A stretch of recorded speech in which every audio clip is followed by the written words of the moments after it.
La semaine dernière, l'association CSINI, le cercle sportif de l'Institution nationale des Invalides, effectuait en Moselle, et plus particulièrement à Amnéville et Romba, un stage de reconstruction.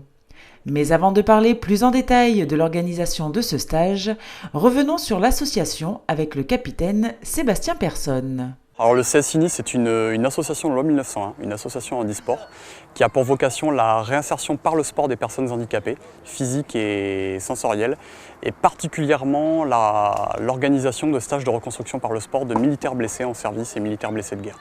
Ce stage concernait bien évidemment les militaires blessés, mais également leurs familles. Aujourd'hui, on est sur une des 5 ou 6 journées d'un stage militaire blessé et famille, d'un portage un petit peu particulier, puisqu'en fait, il va s'agir de regrouper non pas le militaire blessé, mais la famille proche du militaire blessé autour d'un objectif commun.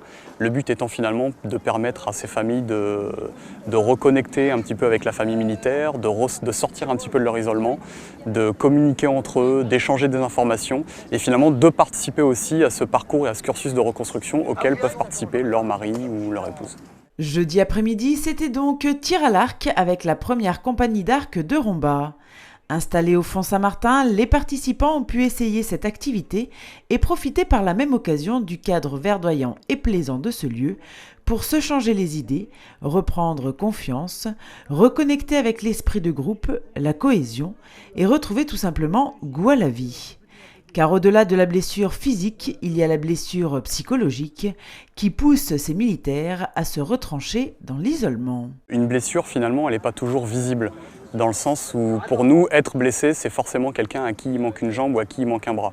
Et là, je vais faire un raccourci ou un parallèle qui est peut-être terrible, mais finalement, une amputation simple, c'est généralement pas la blessure qui est la plus douloureusement vécue.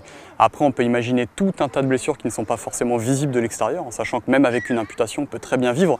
Ça ne sera pas forcément visible si la personne porte un pantalon. Et d'un autre côté, on vit aussi aujourd'hui l'émergence d'une blessure qui, malheureusement, monte largement en puissance dans le sens où on a un nombre de blessés qui commence à dépasser les blessés physiques, c'est la blessure psychologique, le fameux syndrome post-traumatique dont sont atteints aujourd'hui plus d'1 millier de blessés, avec malheureusement une découverte d'un certain nombre de blessés de manière mensuelle qui commence à exploser avec les conflits assez récents. Alors pour repousser le handicap ou le mal-être de ces blessés, le CSINI met en œuvre et organise ce genre de stage toute l'année pour permettre à ces militaires de se reconstruire. Et ça marche car au bout de quelques jours, ces hommes et femmes blessés dans leur cœur et dans leur chair sourient, échangent et oublient pendant un moment leurs peurs et leurs doutes. On a d'excellents retours de la part de l'intégralité des participants dans le sens où tous les stages ne sont pas les mêmes, vous imaginez bien. Aujourd'hui au CSINI, on doit être entre une douzaine et une quinzaine de stages annuels à peu près. Et chaque stage a vraiment un portage particulier. Par exemple ici c'est la famille. On se centre sur la famille et on permet finalement à la famille de se ressouder, de retrouver une cohésion de groupe et de sortir de l'isolement. Dimanche matin, 3 blessés lourds ont rejoint le stage et ont pu également participer à l'activité tir à l'arc. Un espace de jeu idéal pour eux où ils ont pris un malin plaisir à viser et à tirer sur la cible. Mais au-delà de l'envie de s'amuser, persiste une volonté de s'en sortir, car ces jeunes ont eu un parcours peu commun qui marque à jamais les mémoires. Pilote véhicule blindé léger. D'accord. Dans quel régiment? Moi, je m'en infanterie à Tabor, dans l'Est. J'étais que de mon accident. Non, de reconforcement militaire. Mon premier contact avec le milieu militaire fut à l'époque du service national, étant donné que j'avais fait une préparation militaire parachutiste. J'ai été incorporé au premier hussard à Tarbes, au premier hussard parachutiste à Tarbes, d'où j'ai été affecté à la BOMAP à Toulouse. Et ayant été séduit par la vie de soldat, je me suis engagé, j'ai choisi l'école de sous-officiers à Saint-Mexan, spécialité cavalerie, donc j'ai poursuivi l'école d'application de l'arme blindée cavalerie à Saumur, d'où j'ai choisi le 9e groupe de chasseurs en Allemagne comme ma première affectation, étant donné que j'avais appris l'allemand en seconde langue étrangère pendant mes études secondaires en Côte d'Ivoire et en France. J'ai tout simplement eu un accident de voiture. Tout mon côté gauche est invalide. Ces militaires blessés en service ou en civil ont décidé de ne pas baisser les bras et participent à ces stages de reconstruction qui sont pour eux très bénéfiques. Déjà pour le moral, ça nous fait prendre conscience qu'on est encore capable de faire certaines choses. Et c'est le contact avec les autres stagiaires aussi qui est positif. C'est vraiment bénéfique, et physiquement et psychologiquement. Et quand un conseil militaire, en plus, tu gardes un contact avec la famille. Cette année, j'étais devant un mess. Après, j'étais tout seul. Après, on venait avec sa femme. Donc, je venais avec la mienne. Et ça va, elle se débrouille bien au tir à l'arc?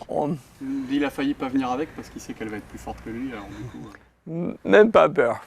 Surtout de montrer aux autres que même dans ma situation, la vie continue. Vous avez un sacré moral? Oui, je crois.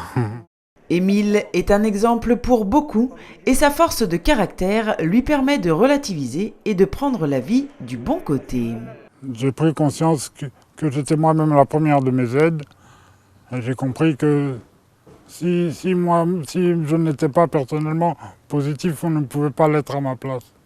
Donc lorsque j'ai pris conscience de ça, tout de suite la vie, les choses m'ont semblé plus simples. J'ai complètement arrêté de me prendre la tête et j'ai bien pris conscience qu'il ne pouvait m'arriver que du meilleur, vu que le pire était déjà derrière moi. Le prochain stage aura lieu dans quelques jours et se déroulera dans le sud sur la thématique mer et vent. D'autres activités attendent donc ces militaires avec toujours le même objectif, reprendre confiance et goût à la vie. dans 10 jours, on part sur un stage mer et vent, où là, on va construire une thématique autour des activités aquatiques et nautiques, et on va amener les blessés à se reconstruire autour de ça, de reprendre confiance autour de ces activités qui demandent quand même un petit peu d'engagement malgré tout. Si on parle par exemple de plongée, si on parle de ski nautique, il y a un petit peu d'engagement, donc il y a une petite prise de risque. Et en même temps, on est aussi sur un environnement qui est très beau, qui est très porteur, qui force à sortir de sa tête, qui force à l'externalisation. Et du coup, on est sur un environnement qui favorise la résilience. Et on va généralement beaucoup plus vite vers la guérison.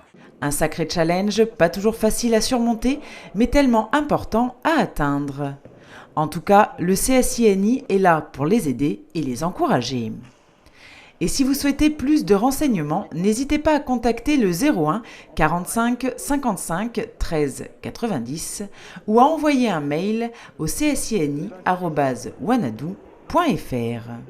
Et parce que le rire, c'est la vie, on termine avec Émile, connu pour être un grand blagueur. Il y a un nom de tapis anglais qui rend le bus mal poli, la carpette. Et comme le bus d'un car s'il pète, il est mal poli.